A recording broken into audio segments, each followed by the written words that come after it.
Muitas culturas no mundo inteiro incluem os 4 elementos nas suas tradições filosóficas, religiosas ou mitológicas.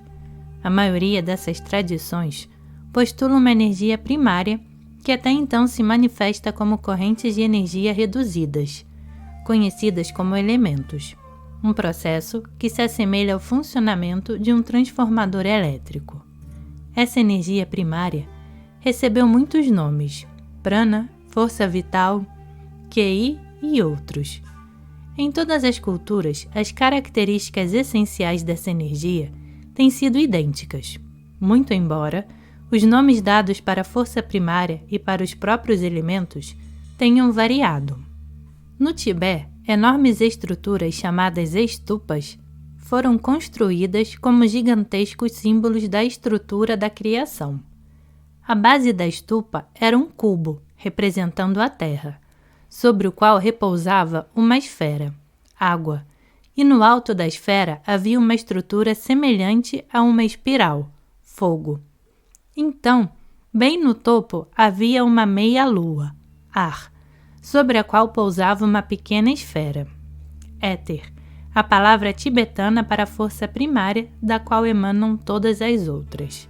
A estupa representava o alicerce básico da cosmologia tibetana. Portanto, os elementos eram considerados como as energias fundamentais do cosmos. Uma concepção semelhante dos elementos é encontrada nas escrituras sagradas da Índia, tais como o Bhagavad Gita, e também na base filosófica da medicina indiana ayurvédica. A filosofia chinesa e a acupuntura estão baseadas no conceito dos elementos. Tal como nas expressões tibetana e indiana da natureza deles, os chineses também falam de 5 elementos. Os 5 elementos, madeira, fogo, terra, metal e água, incluem todos os fenômenos da natureza. É um simbolismo que se aplica igualmente ao homem, Suwen. Esses 5 elementos estão correlacionados com os 4 elementos comumente usados no mundo ocidental, com a adição do éter. A tradição ocidental geralmente não menciona o 5º elemento, uma vez que ele é realmente distinto dos outros, e é a fonte dos outros 4. A antiga filosofia grega também estava baseada na doutrina dos elementos, que eram equacionados com as 4 faculdades do homem: moral fogo, estética e alma água, intelectual ar e física terra.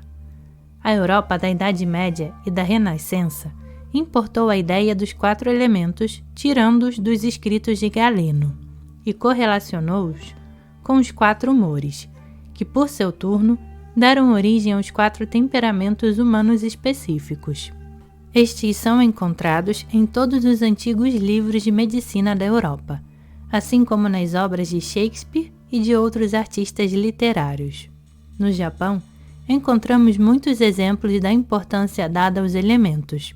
Por exemplo, num pequeno tratado zen budista sobre Bodhidharma, escrito em 1004 a.C., os elementos tradicionais são representados como as 4 qualidades que compõem a criação: luz, fogo, ar, fluidez e solidez.